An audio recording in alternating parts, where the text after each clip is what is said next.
Saroja garu. Because of you, we got an opportunity to do Nama today. So,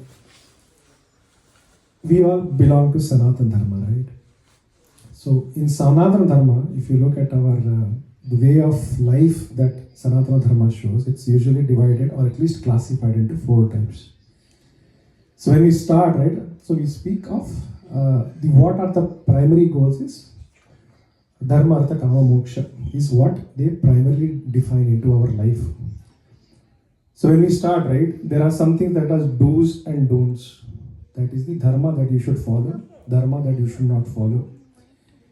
And to show us to those Dharmas, right, we have Bhagavan Avatarams, we have a lot of Mahatmas and all, which lead the life they want us to at least follow. Then we, as we are progressing, we always have some small things that we want to achieve in our life. Some things that we want to gain in our life. Good promotion, good house, good family, good kids, so on and so forth. So there is always a scope for Kama. What is it that you want to get in your life? Now how to get, as you are progressing in life, should be always be an opportunity for us to have some Artham. How to earn money, how to lead a happy, prosperous life.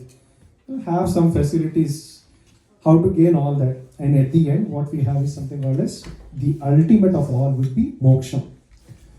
Most of us are actually revolving around these 3.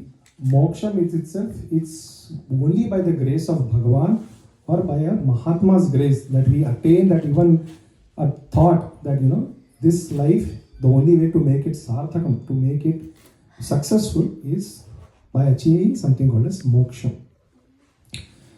Now if you look, right, there was once a very elderly person.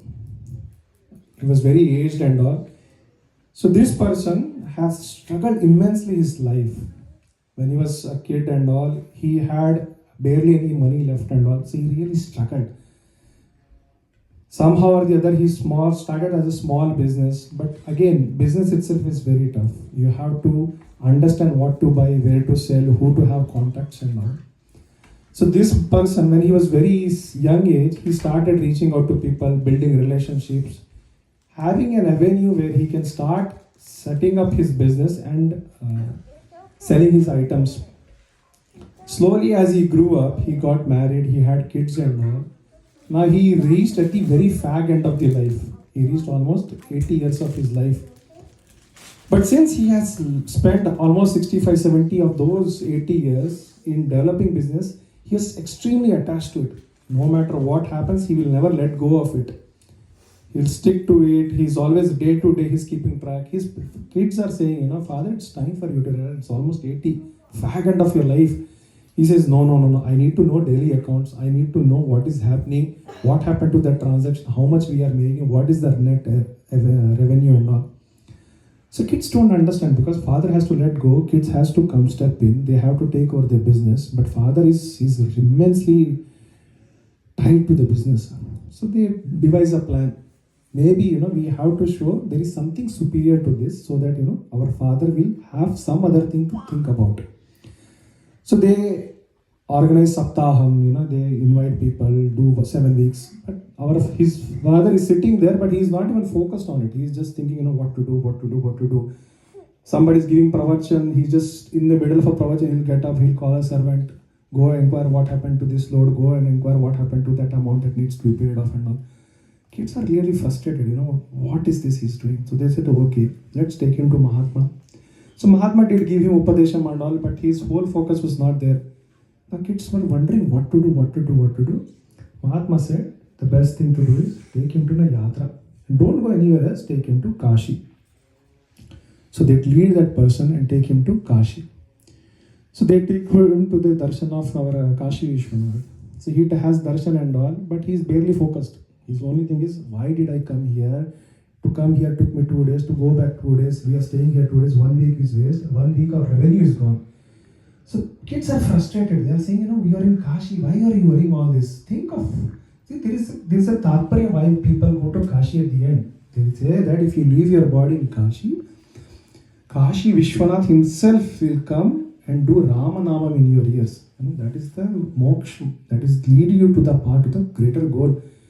But this person is saying, waste, my time is getting wasted. Let's go, let's go, let's go, let's go. They said, okay, anyway we are here, let's do Ganga Snanam. We'll sit on the banks of Ganga and then go. So they take him, he just gets in, takes one dip and comes out. He said, okay, I'm ready. And as he was sitting there, kids were coming out. He sees that, in Kashi, lot of people will come. Lot of people will come and take bath and all. And lot of people are very at the fag end of their life. So in Kashi, there are ghats where, all people who have passed away, they are given last rites. And some of these ghats burn 24/7. There is no stopping to it. It's nityam. So there is body lined up. And he's watching all this. He's seeing, all people are coming, relatives are there. People are bringing the bodies in. And, nityam Agni is going and going and going. As he's sitting and watching, tears are rolling down his eyes. He's crying profoundly. And he's wondering, what am I doing? I'm literally wasting my life.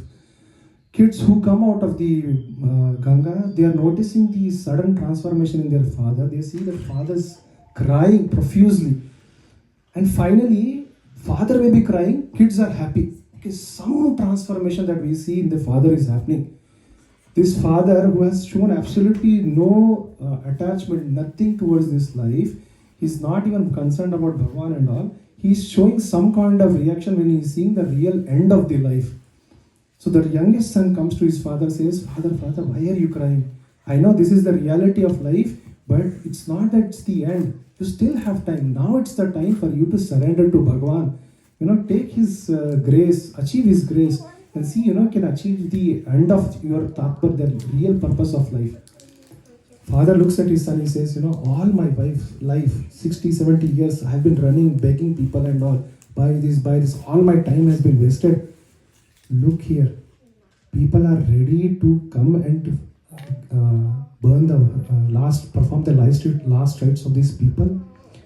Look at how easy it is to sell wood here. So even we are at the last end, right? People will not understand that, what is the life. Even here, he is finding an avenue where he can do a business. He's trying, why did I waste my life going door to door to sell when I could have settled in Kashi Vishwanath and just have a wood shop where people will come and buy wood and buy for free.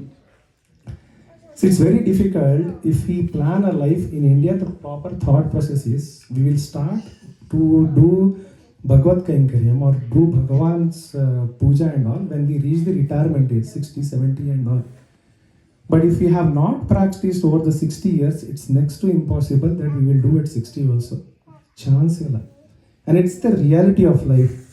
So how are we to do this if we don't want to be in the shoes where even after 60 years we are still thinking of how to make more money, how to travel the world and all. The only way is the path that Prahlad Maharaj has shown in Srimad Bhagavatam.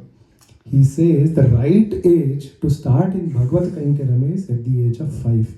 So when a kid is already reached to the age of 5, he should slowly start getting into the Sangha of Satsangam, be under the ashrayam of a guru and slowly develop that Sat Gunas which will lead the transformation. It will not happen overnight. Our Guruji, His Holiness Sri Sri Muralidhar Swamiji, has guided us and ordained us that, wherever you go and wherever you want to meet people with all, make sure that you take this Bhagavan Nama, this Maha Mantra that we have been chanting so far, to their life, to their house, with a simple request as a prayer that, if possible, start slowly cultivating this into your life. If possible, bring this to our next generation, our kids and all, who are extremely innocent. They know what we tell them. If we don't teach them, they will never know this. So it's the responsibility of us, the parents, to ensure that, we bring all this to our kids. So I will only request everyone, if possible, do 11 times, if possible, do 21 times a day, and see if we can bring the same habits to our kids. With that, we'll continue with Mahamantra for next 15 minutes. Radhe Radhe.